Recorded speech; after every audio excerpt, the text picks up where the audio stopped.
एक बहुत बड़े जर्नलिस्ट ने दिल्ली से जो है सोशल मीडिया पे डाला है कि वो तो इस्तीफा देने वाले थे। तो ऐसी क्या बात हो गई कि जो है उन्होंने जो है आत्महत्या कर ली।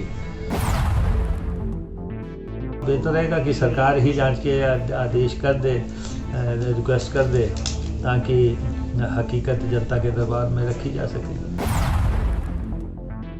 बजट जो है मुख्यमंत्री जी ने पारित करवाना है। उससे पहले मुख्यमंत्री जी अपने बजट में इनको शामिल कर सकते हैं। वो चाहें तो एसएमसी के सब लोगों को इसी बजट में रेगुलर करने का ऐलान कर सकते हैं। कोई बहुत बड़ी बात नहीं रह गई है।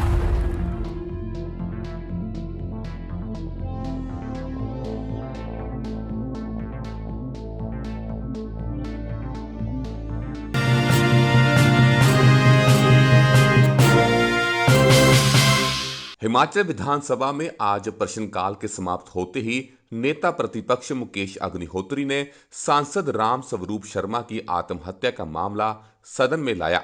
मुकेश अग्निहोत्री ने कहा कि जिस तरह से सांसद संदिग्ध परिस्थितियों में मिले हैं, उसके बाद प्रदेश में अलग तरह की चर्चाएं शुरू हो चुकी हैं और सांसद उपेंद्र रावत जो उनके बगल में रहते थे, उन्होंने भी उच्च स्तरीय जांच की मांग की है। इसलिए मुख्यमंत्री को सदन में आत्महत्या के कारणों की जानकारी देनी चाहिए। मुकेश अग्निहोत्री ने कहा कि सच्चाई सबके सामने आनी चाहिए, क्योंकि सांसद जनता के प्रतिनिधि थे और 17 लाख लोगों ने उनको सांसद में भेजा है। इसलिए उनकी मौत के कारणों को जानने का हक लोगों को है। उन्होंने कहा कि जब अभिनेता सुशांत सिंह राजपूत की आत्महत्या की सीबीआई जांच हो सकती है, तो सांसद की आत्महत्या की भी सीबीआई जांच होनी चाहिए। मुकेश अग्निहोत्री इस संबंध में संसदीय कार्य मंत्री सुरेश भारद्वाज ने जवाब दिया कि दिल्ली पुलिस सांसद की आत्महत्या की घटना की जांच कर रही है और अगर आवश्यकता हुई या परिवार के सदस्यों ने मांग की तो मामले को लेकर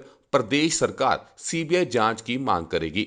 इसके बाद मुख्यमंत्री जयराम ठाकुर ने भी कहा कि सांसद की आत्महत्या के मामले में दिल्ली पुलिस ने मामला दर्ज कर छानबीन शुरू कर दी है और अभी कुछ भी करना जल्दबाजी होगी। मुख्यमंत्री ने कहा कि इस तरह के संवेदनशील मामले में राजनीति करना गलत है। उन्होंने कहा कि परिवार के सदस्यों के साथ बातचीत में जानकारी मिली है कि उनके अनुसार स्वास्थ्य ही कारण लग रहा है, क्योंकि कुछ दिनों से वह काफी शारीरिक रूप से कमजोर भी हो चुके थे। मुख्यमंत्री ने कहा कि इसलिए अभी कुछ भी कहना और करना जल्दबाजी होगी। मुख्यमंत्री ने कहा कि पोस्टमार्टम की रिपोर्ट का इंतजार करना जरूरी है, उसके बाद ही कुछ निर्णय लिया जा सकता है। देखिए, पंडित राम स्वरूप शर्मा हिमाचल प्रदेश के एक सम्मानित राजनेता थे और हिमाचल प्रदेश के सबसे बड़े लोकसभा क्षेत्र को रिप्रेजेंट कर रहे थे और जो कि 17-18 लाख लोगों का क्षेत्र है और एक बड़े बड़े मार्जिन से जीते हुए नेता थे और बहुत ही सहज और सद्भावना रखने वाले व्यक्तित्व थे। अब उनकी रहस्यमय परिस्थितियों में निधन हो जाता है और दिल्ली में उनका निधन हुआ है और इसलिए जिस ढंग से डिफरेंट अखबारों में, सोशल मीडिया पे, टेलीविज़न्स पे तरह तरह की थ्योरीज फ्लोट की जा रही हैं, तरह तरह के सवाल उठाए जा रहे हैं, तो उससे बेहतर तो ये अच्छा है कि सरकार खुद ही जांच के आदेश दे दे और एक सही वस्तुतः स्थिति सामने आ जाए। क्योंकि ऐसा है कि उन्होंने 3-4 दिन पहले वैक्सीनेशन भी करवाया था। इसका मतलब जो व्यक्ति वैक्सीनेशन करा रहा है, इसका मतलब उसका जीने का तमन्ना है, तभी वो वैक्सीनेशन करवा रहा है। रात को उन्होंने खाना भी खाया। अच्छा, अभी कुछ दिन पहले वो जो है शिवरात्रि के मौके पे जो है उस पर भी नज़र आए हैं वाहन पे शोभा यात्रा के दौरान। तो ऐसी क्या बात हो गई कि जो है उन्होंने जो है आत्महत्या कर ली? क्या what were the compelling circumstances? कोई ऐसे क्या कारण बने? अब लोग तरह तरह की थ्योरीज फ्लोट कर रहे हैं, चित्रण कर रहे हैं एक बहुत बड़े जर्नलिस्ट ने दिल्ली से जो है सोशल मीडिया पे डाला है कि वो तो इस्तीफ़ा देने वाले थे। तो हकीकत क्या थी, क्या परिस्थितियाँ बनी जो उन्होंने ऐसा किया है।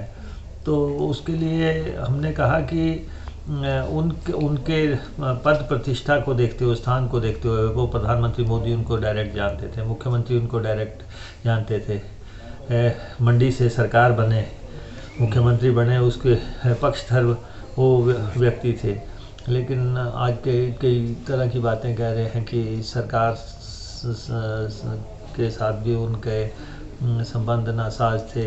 ये अब जो है थ्योरीज फ्लोट हो रही हैं, सोशल मीडिया पे बातें आ रही हैं। तो हमने कहा कि इन सब पे विराम लगाने के लिए सरकार को स्टेटमेंट देनी चाहिए सदन में क्या घटित हुआ, और जो डिफरेंट जगह से जो मांग आ रही है, जो उनके चाहने वाले लोग जानना चाह रहे हैं कि वो क्या घटित हुआ।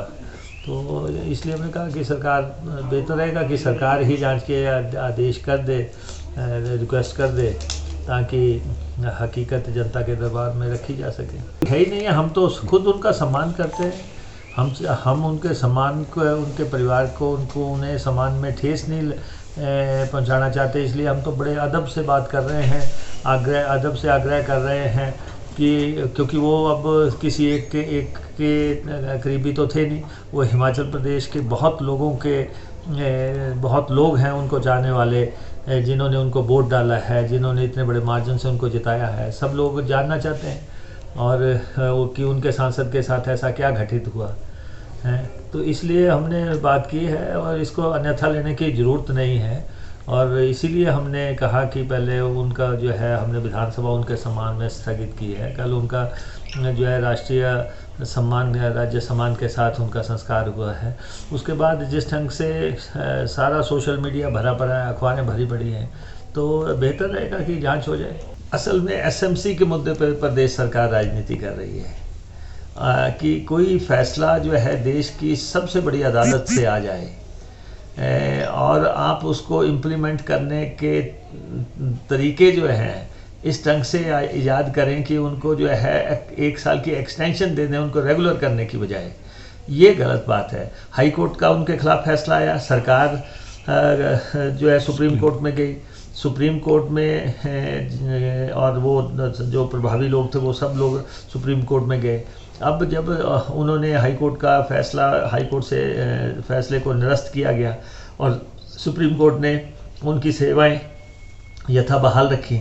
अब जब वो पूरा कार्यकाल कर चुके हैं और जो है पात्र हैं रेगुलर होने के, तो उनको इस बजट में रेगुलर किया जाना चाहिए था। अभी भी मौका है, कल बजट जो है मुख्यमंत्री जी ने पारित करवाना है, उससे पहले मुख्यमंत्री जी अपने बजट में इनको शामिल कर सकते हैं। वो चाहें तो एसएमसी के सब लोगों को इसी बजट में रेगुलर करने का ऐलान कर सकते हैं। कोई बहुत बड़ी बात नहीं रह गई है। ये सिर्फ अब संकीर्ण राजनीति इसमें एक पेच फंसी हुई है कि ये कब लगे थे, किसने लगाए थे, कैसे है। जब देश की सबसे बड़ी अदालत का फैसला आ गया है, government should implement those orders in letter and spirit, और एसएमसी के सब लोगों को पक्का कर दिया जाना चाहिए। शिमला से द टारगेट न्यूज के लिए ब्यूरो रिपोर्ट। पल पल हर पल समाचारों से अपडेट रहना है तो हमारे इस चैनल द टारगेट न्यूज को लाइक करें, सब्सक्राइब करें व बेल आइकन को जरूर दबाएं। घर बैठे सारी जानकारी पाएं।